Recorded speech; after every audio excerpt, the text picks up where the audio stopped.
Hello hi welcome back to my channel Usha's ప్రపంచం.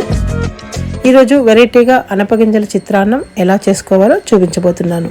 దానికి కావలసిన ఇంగ్రీడియంట్స్: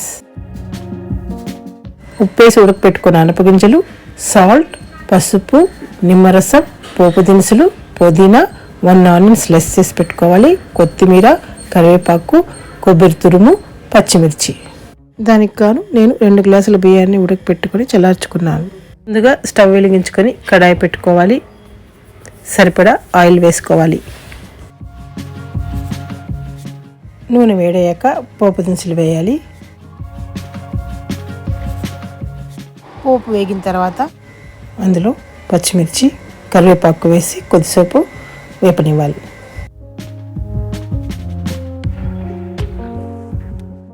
అందులో ఉల్లిపాయ వేయాలి. ఉల్లిపాయ చాలాసేపు వేగనివ్వకూడదు, కొద్దిసేపు వేగితే చాలు. అందులోనే పుదీనా వేయాలి, కొద్దిగా కొత్తిమీర కూడా వేసుకోవాలి. 2 వేసి 1 మినిట్ వేపుకోవాలి.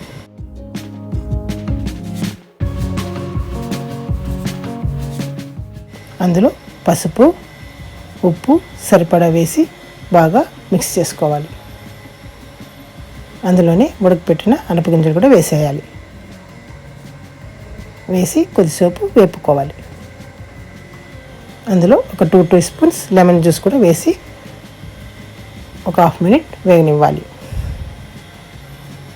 మిగిలిన లెమన్ జ్యూస్ని రైస్లో వేసేసి అందులోనే కొబ్బరి తురుము, కొత్తిమీర వేసి రైస్ని బాగా కలుపుకోవాలి.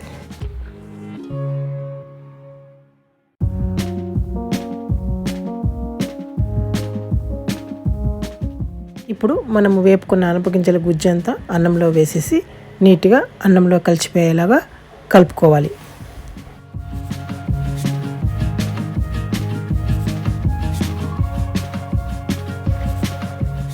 వేటితో కాకుండా చేతితో కలిపితే నీట్గా వస్తుంది, కానీ అది వాళ్ళ చాయిస్.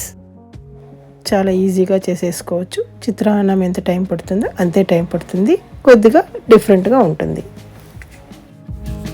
నేను మా ఇంటికి ఎంత కావాలో అంత క్వాంటిటీ చేశాను. మీకు ఎంత క్వాంటిటీ కావాలో అంత క్వాంటిటీ చేసుకొని బాగుందా లేదని నన్ను కామెంట్ సెక్షన్లో కామెంట్ చేయండి. దాని మీద కొత్తిమీర చల్లుకోవాలి. దాంతోపాటు చిప్స్, కోకోనట్ చట్నీ కాంబినేషన్ చాలా బాగుంటుంది. ఒకసారి ట్రై చేసి చూడండి.